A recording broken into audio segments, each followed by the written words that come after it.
from and how long you have been living with epilepsy. I'm Anja Daniel Zeipelt. I come from Germany and I live since 2002 with epilepsy.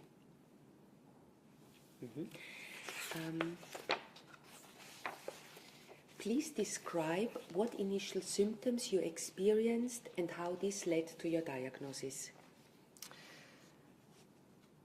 It was in summer 2002.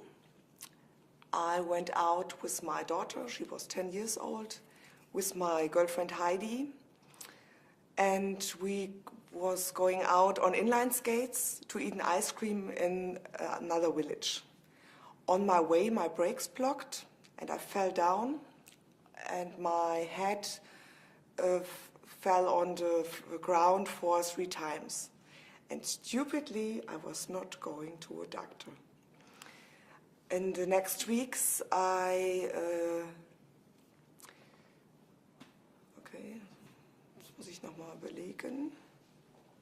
In the next weeks, I became my first symptoms. I had gaps in my memory, lacks of concentration, and my right arm began to shake.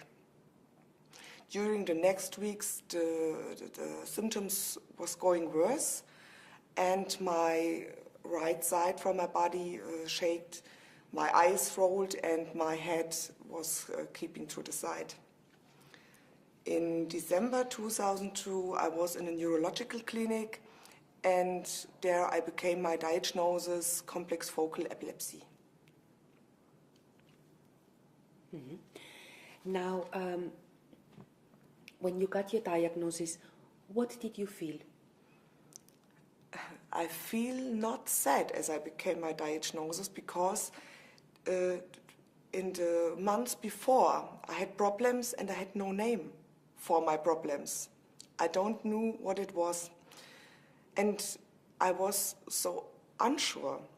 And now in this December 2002, I became the name for my problems, epilepsy. And if I know the name for my problems, I can fight.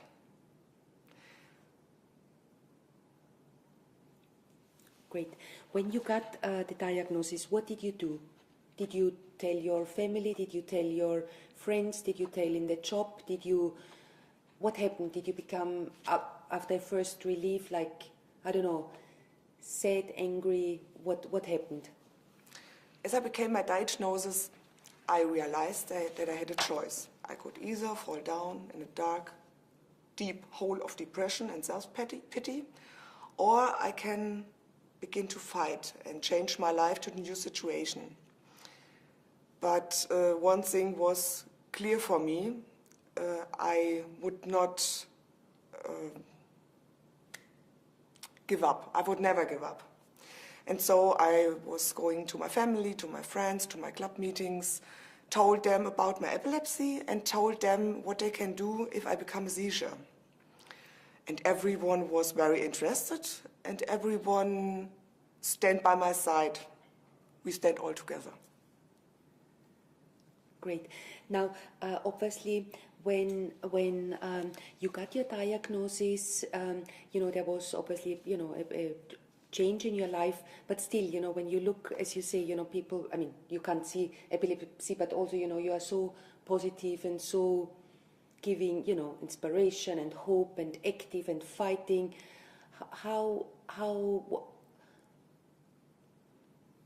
do you cope with it? What gives you this energy, and what can you give to other patients to also motivate them not to give up, to fight, to... I cope with epilepsy because I am a very humorous woman. The whole time from my life I'm very humorous, and humor helped me through my whole life for each situation. And so I told my friends humorous stories from me and my epilepsy, and we all learned to laugh about it. So then I searched a book about epilepsy, but I searched a book with motivation.